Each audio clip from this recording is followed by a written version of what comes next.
Bonjour, bonsoir Haïti, toutes les amis compatriotes, tous collaborateurs qui connectent nous dans tout 10 départements pays.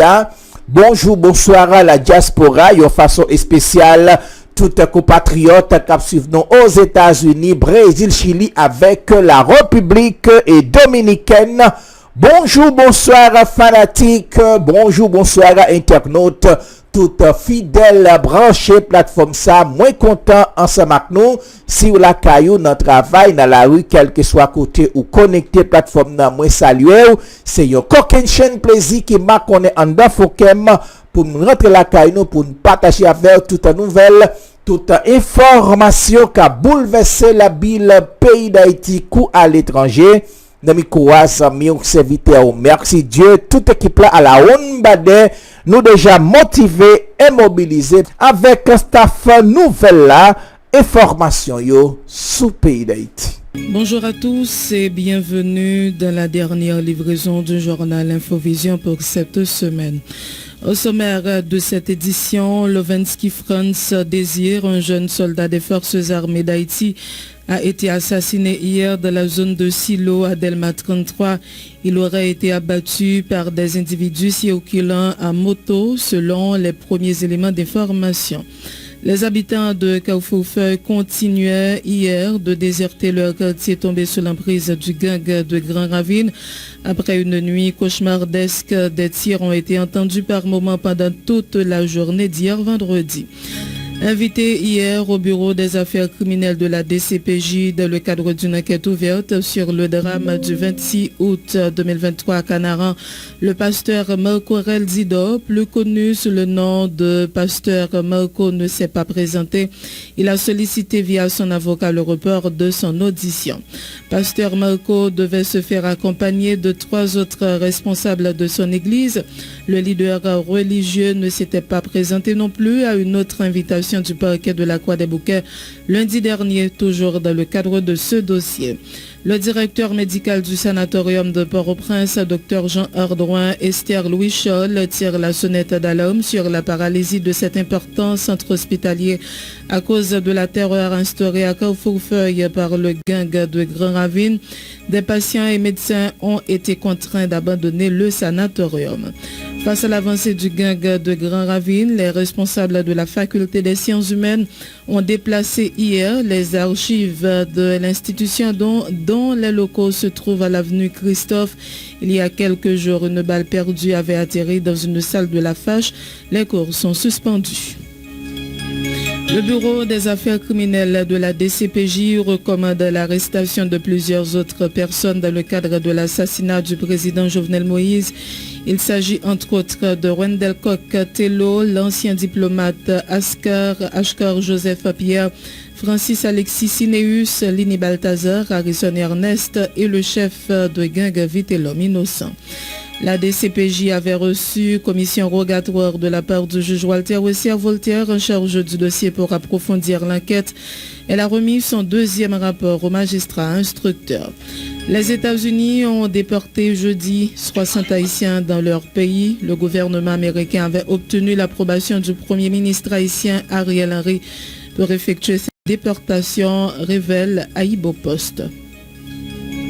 Hors de nos frontières, les condamnations continuent de pleuvoir sur les participants à l'assaut contre le Capitole.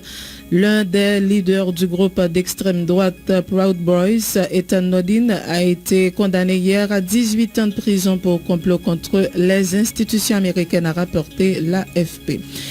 Le ministre des Armées françaises, Sébastien Lecornu, a annoncé hier la suspension des activités militaires de quelques 400 soldats français stationnés en permanence au Gabon en réaction au putsch ayant renversé le président Ali Bongo. Et puis, l'Inde a fait décoller ce samedi la dernière mission de son ambitieux programme spatial pour un voyage vers le centre du système solaire, une semaine après avoir réussi à poser un véhicule sans équipage près du pôle sud de la Lune.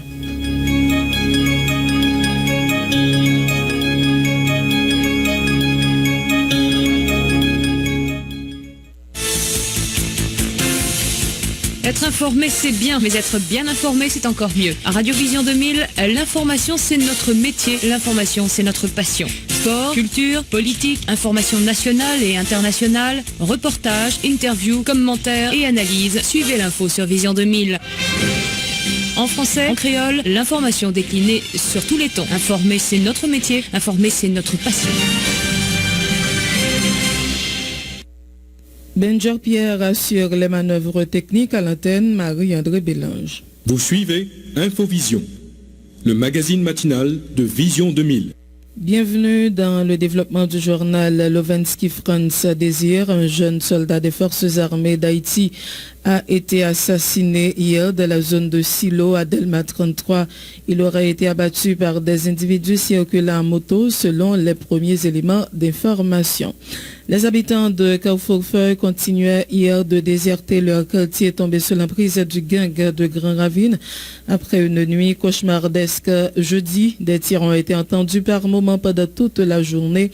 D'hier vendredi, il faut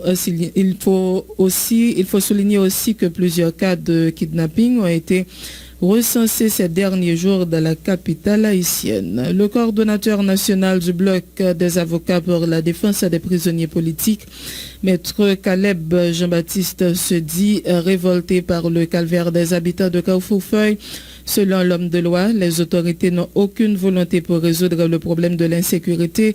Maître Jean-Baptiste réclame par ailleurs des poursuites judiciaires contre les membres du Conseil supérieur de la police nationale dans le cadre du drame de Canaran. Écoutez ces déclarations au micro de David Lochard. Jodi a n'a dit clairement à la population haïtienne pour ça qu'a passé Carrefour-Feuille là, moi révolté, moi indigné. Nous tous connaissons Maître Caleb Jean-Baptiste. Il y a l'amour qui est dans le cœur pour les gens qui font les canapés verts et les gens qui souffrent actuellement là. Nous disons clairement, je dis à Ariel Henry, DGPNH là, a fait vagabondage. Il n'a pas voulu vraiment pour la sécurité dans le pays. Parce que l'insécurité, c'est insécurité Ariel liée, c'est DGPNH qui a cautionné la sécurité. Nous venons pour nous dire avec la population haïtienne, avec les gens qui vous font, nous avec eux. À la guerre comme à la guerre. Pour dossier Makoa, si on va arrêter Pasteur Mako, il faut arrêter LB tout, il faut arrêter tout le monde qui est dans le CSTN, il faut arrêter Ariel Henry. Maintenant, le commissaire Kouadaboukéa, s'il besoin de poursuivre, il faut poursuivre Ariel Henry, il faut poursuivre tout le monde qui est dans le CSTN, il faut poursuivre DGPNH parce que c'est responsable de sécurité dans le pays. Invité hier au bureau des affaires criminelles de la DCPJ dans le cadre d'une enquête ouverte sur le drame du 26 août 2023 à Canaran, le pasteur Marco Aurel Zidore, plus connu sous le nom de pasteur Marco, ne s'est pas présenté. Il a sollicité via son avocat le report de son audition. Pasteur Marco devait se faire accompagner de 3 autres responsables de son église. Le leader religieux ne s'était pas présenté non plus à une autre invitation du parquet de la Croix-des-Bouquets lundi dernier, toujours dans le cadre de ce dossier. Le collectif Défenseurs Plus se dit solidaire des familles des dizaines de personnes assassinées par les bandits armés lors de la marche des chrétiens protestants organisée à l'initiative du pasteur Marco Aurel Zidore. Ce drame témoigne de l'effondrement de l'État et confirme l'incapacité des membres du gouvernement actuel à protéger la vie et les biens de la population.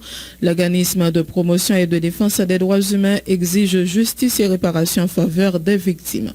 Madoché, cher enfant, est le responsable de communication et plaidoyer du collectif Défenseurs Plus. Le collectif Défenseurs Plus a porté sympathie à toute famille victime. Drame ça qui passé Canaran samedi 26 août dans la commune Croix-des-Bouquets, côté que des dizaines de personnes pourraient assassiner violemment, massacrées pour nous dire bien, par de gangs qui a opéré dans la zone Canaran. L'événement ça va venir suite à l'initiative chrétien protestant sous initiative pasteur Marco Aurel Zidore pour déloger gang dans Canaran. Malheureusement, nous connaissons l'événement fini de façon tragique. Nous pensons que cette situation, c'est l'insouciance autorité étatique qui est occasionnée dans la mesure où nous ne pas favoriser bonnes conditions sécuritaires, nous va faire la population recourir à la question autodéfense. Et nous, dans ce sens, exhorter les familles victimes pour faire un effort conjoint avec le collectif Défenseurs Plus et de manière à ce que nous soyons capables de jouer une justice à préparation pour les gens qui sont victimes. Dans ce sens, nous encourageons les familles à déclarer non ensemble de monde qui est victime et puis nous capables d'entreprendre des démarches légales qui permettent que l'autorité responsable fait lumière sur l'événement et tragique ça qui passe hier. Donc dans ce sens-là, nous pensons que nous avons invité les médias, les organisations dans la société civile, la communauté internationale là, joindre nous une façon pour nous capables de demander justice envers tout le monde qui est victime de drame ça et nous pensons que ça c'est une preuve que l'État haïtien a effondré complètement et montrer toute incapacité autorité qu'il a eu pour protéger la vie et bien population. Parallèlement, collectif Défenseurs Plus invite citoyens et citoyennes haïtiens pour mobiliser de manière à ce que nous puissions retourner à l'ordre constitutionnel. Dans ce sens, nous avons pensé pour des solutions structurelles avec crise sécuritaire qui gagne dans le pays. Les responsables de la structure dénommée Kafou Levé Maché, regroupant plusieurs organisations sociales et de défense des droits humains évoluant dans la commune de Carrefour, dénoncent la complicité de certaines autorités de l'État avec les groupes armés qui sèment la terreur à la capitale. Selon eux, c'est l'un des facteurs de la remontée spectaculaire des actes de banditisme dans le pays. Écoutez le porte-parole de cette structure, Wesley Siméon, au micro de Michel Xavier. Nous rendons compte que gagner ça n'a pas une sorte de complicité de l'État haïtien même qui t'a dû protéger propres citoyens la Caillio et que Journée Joda en complicité avec les bandits, ils permettent que la population haïtienne, d'une manière générale et plus particulièrement au niveau commune Carrefour, a victime chaque jour, a couru, quitter la Caillou. Et c'est pas sans raison que nous allons vers analyse ça. C'est parce que l'objectif du pouvoir en place, c'est permettre que bandits prennent le large et ça va permettre que droit social, économique et politique ne pas arriver à exercer. Parce que je n'ai pas de monde qui a dit que en toute quiétude, il a déplacé, al fait un meeting dans X, Y département par rapport à droit que la Constitution a. Question sociale et économique, nous chaque jour, puis plus, ils ne viennent pas gagner, ça n'a pas les possibilités parce que on ne peut pas sortir de tel département à tel autre département pour y aller vendre ou du moins pour y aller régler affaires économiques dans tel ou tel autre département. L'autre droit fondamental, nous voyons tout banni par rapport à la situation d'insécurité généralisée qui gagne Journée Joda. Permettre que nous ouvrions l'autre paramètre. Journée Joda, nous constatons que nous-mêmes dans KLM, dans le document nous avons produit alternative consensuelle pour la refondation d'Haïti, nous avons dit que Joda, solution l'IPACA haute, c'est une solution à l'haïtienne. Premier bagage nous avons proposé dans le document alternatif là pour que c'est une synergie entre branche la d'Haïti qui là et la police nationale d'Haïti à travers de monde qui gagnent volonté effectivement qui animé de volonté pour que ils résoudent le problème. Maintenant son accompagnement technique et de matériel qui pour arriver permettre que yo résoudre le problème de sécurité qui est là. Yo capable et dans toute analyse qui produit et de monde qui a expertise dans le domaine insécurité, eh ben yo rend compte que ça qui est là, il est capable de résoudre de manière à l'haïtienne parce que la police yo a assez de expertise et branche armée d'Haïti qui là, yo a assez de capacité pour résoudre le problème de sécurité qui est là. Comment ça arrive au niveau de sécurité dans la commune Carrefour? Il n'y a pas un secret pour aucun monde. Il y a deux éléments chaque jour, il y a deux mots d'homme au niveau de la commune Carrefour. Peut-être que c'est deux monde qui n'a pas gagné de nom dans la commune, justement ça n'a pas fait trop écho. Mais nous-mêmes, enquête par nous, il y a deux monde qui ont mouru tout le temps dans la commune Carrefour. Nous, encore fait appel à la vigilance citoyenne. Chaque grain citoyen, d'un côté qu'on va vivre là, ou de vigilance, ou bonne information, pas hésiter, partager avec deux instances, que ce soit droits de l'homme, que ce soit organisation société civile, que ce soit organisation syndicale, que ce soit la police, autorité judiciaire et policière en dans la commune, pas hésiter, partager information ça avec eux, justement pour capable permettre que citoyens et citoyennes en dans la commune Carrefour vivent en toute quiétude et permettre que nous capables en fait gagner une commune qui côté que citoyens, citoyennes yo même vivre en toute quiétude pour que par rapport à phénomène de sécurité. Rosemont Jean et d'autres militants politiques ont organisé hier un sit-in devant les locaux du parquet de Port-au-Prince dans l'objectif de demander au commissaire du gouvernement de donner suite à la plainte déposée contre le Premier ministre Ariel Henry pour non-assistance à la population. Il dénonce l'indifférence du chef du gouvernement et de son cabinet face à la violence des bandes armées contre la population. Écoutez les déclarations de Rosemont Jean.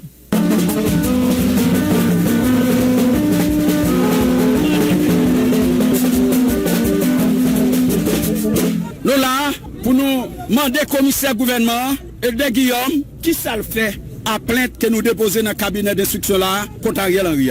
Parce que nous ne pouvons pas porter plainte pour blague. Plainte là déposée 18 août et nous voulons joindre effet plainte noire. Nous portons nous partie civile. Automatiquement, une plainte des parties civiles, le commissaire n'a pas classé selon ça qui dit dans le code d'instruction criminelle là. Ça veut dire qui ça?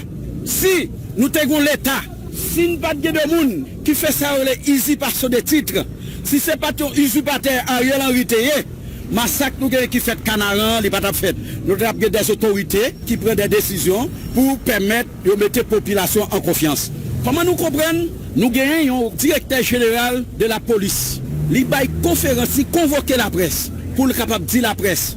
Pendant 2 ans, il a constaté bandit prend bâtissant. Directeur police a constaté bandit prend Kafoufei. Directeur police a constaté bandit prend Torsel. Bandit prend Savien. Bandit a tué, violé, a assassiné, a fait destruction bien. Directeur police a constaté si moun en a mouru dans gaz, si moun déjà prend balle dans tête, comment c'est a mouru. Grand moun 84 a quitté Kayo dans toute la rue. Directeur police l'a constaté. Mais pour ça, c'est expert n'a monté pour le constater. Eh bien, puisque Cobb, directeur police a dormi dans l'hôtel là, Cobb, ministre Emeline Prophète a dormi dans l'hôtel là, Cobb, Ariel Henry a dormi dans l'hôtel là, c'est Cobb contribue à bien payer pour sécuriser, pas pour le constater. Ça veut dire, je dis, le fait que c'est constaté, automatiquement ça vient faire responsable, ça vient faire complice d'assassinat, complice d'enlèvement, complice de génocide, complice de destruction bien privé public. Ça veut dire, sous cette base, nous avons un commissaire et de Guillaume pour transférer ces conditions, plainte noire, le cabinet d'instruction, pour nous faire valoir que Ariel Henry est un assassin. Pour nous faire valoir que Franz Selbert est un assassin. Pour nous faire valoir que Madame Sarole, l'une prophète là, c'est un complice d'assassin. Et Noël Joseph, qui kembe la mer, qui dit qu'il y a l'armée, à une opération à la police, pour nous montrer que c'est un assassin. 3 jours francs, commissaire et de Guillaume, non, fini. Ça veut dire, commissaire tenu pour te transférer plainte ça déjà dans le cabinet d'instruction, pour que le cabinet d'instruction commence à s'étendre ensemble d'assassins qui prennent pays en otage. Des bandits armés ont assassiné jeudi le quinquagénaire Raymond Setout à la station des bus assurant le trajet Port-au-Prince, nous dit Hans Jean-Louis. Raymond Setout qui a plus passé une 50aine l'année, c'est non un citoyen qui tombé en bas balle bandit armé après-midi jeudi 31 août 2023 ça dans station machine Port-au-Prince dans ville Okaï selon moun qui était sous place après Zach malhonnête ça malfecteur te tout temps yo pour mettre vent en voile sans problème après constat juge de paix famille victime n'a te levé cadavre là al déposer dans une morgue privée faut qu'on signale ça gagne environ 2 mois depuis pas aucun Zach drôle qui arrivait dans ville là Zach ça arrivé dans une période côté commissaire gouvernement au Kaila, maître Ronald Richemont, al prend une petite vacances dans le pays étranger, Hans Jean-Louis depuis Ville au Kaila, Vision 2000. Merci Hans Jean-Louis, on reste en région. Installation hier du commissaire divisionnaire Louis Edner Hyacinthe comme nouveau directeur départemental de la PNH de la Grand'Anse. Il remplace à ce poste Jean-Louis Paul Ménard, transféré dans le département de l'Artibonite. En ligne, Jean-Garry Joseph. Hyacinthe Louis Edner, c'est non nouveau directeur de la police département Grand'Anse. Qu'est-ce que ça l'est l'impossible journée vendredi 1er septembre 2023. Commissaire divisionnaire département Sud-Lan, Daniel Compère, qui fait installation, mandé collaboration tout policier, là ici, ça compte secteur société civile, pour travail, nouveau directeur capable de réussite. Si le commissaire ici présent ne fait pas beau ménage avec la société civile, son travail sera vain. Et aussi, et plus particulièrement si le commissaire ne noue pas non seulement ménage, mais encore amitié avec la presse, qu'il ne commence pas son travail. Parce que c'est la presse qui est le miroir, pouvant faire voir au directeur est-ce que la direction prise est la bonne ou la direction prise mène vers le jeu. Sous bon pas nouveau directeur départemental de la police nationale, commissaire divisionnaire Jacinthe Louis Edner, dit qu'il prend le travail pour établir l'ordre et la sécurité du département national, bien qu'il reconnaisse pour moins difficile par rapport à la sécurité, kidnapping, cap valet terrain dans le pays. L'important pour le faire remarquer, directeur Jacinthe Louis Edner remplacé dans le poste ça, Jean-Louis Paul Ménard qui transféré dans le département à Otibonite. Depuis Jérémy, Jean-Guy Joseph, Vision 2000.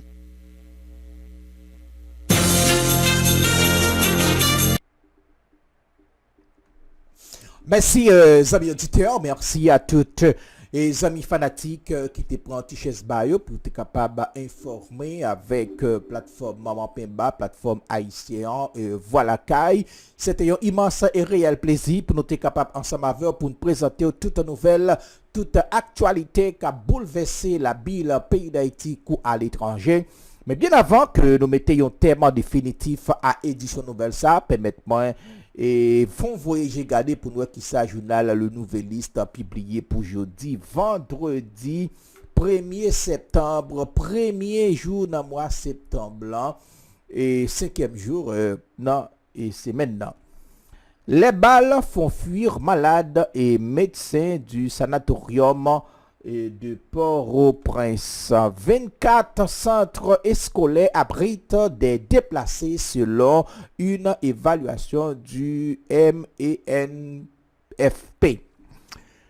République et dominicaine, arrestation de 2 Haïtiens soupçonnés dans l'assassinat d'un policier dominicain. La police nationale d'Haïti n'a pas la capacité de rétablir et maintenir l'ordre public selon le BINU.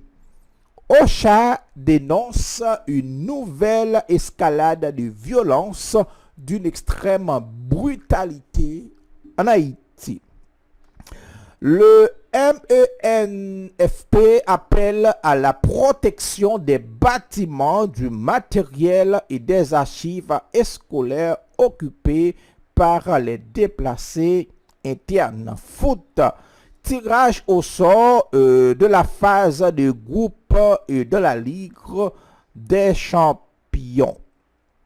Le chaos se consolide. L'EDH opte pour une nouvelle grille tarifaire. L'UNDH inaugure une faculté de gestion et de sciences économiques à Jérémy. L'ISTAH livre 54 nouveaux diplômés au marché du travail. Monique André dit tout sur sa participation à la 10e édition du colloque de la FIFA pour le football féminin. La Chambre de commerce haïtienne en Grande-Bretagne donne rendez-vous en 2024 pour la prochaine édition du carnaval de Northern Light. Ça et c'est quelques parmi titres que journal Le Nouvelliste publié pour vendredi qui est 1er septembre 9e mois et dans année nous comptons pour nous être capables ensemble avec on a premier accès toutes les amis fanatiques toutes frères accès nous qui tapent sur nous on a premier accès pour support pour collaboration. Merci ou fait choix de nous pour capable informer. Merci pour fidélité et patience.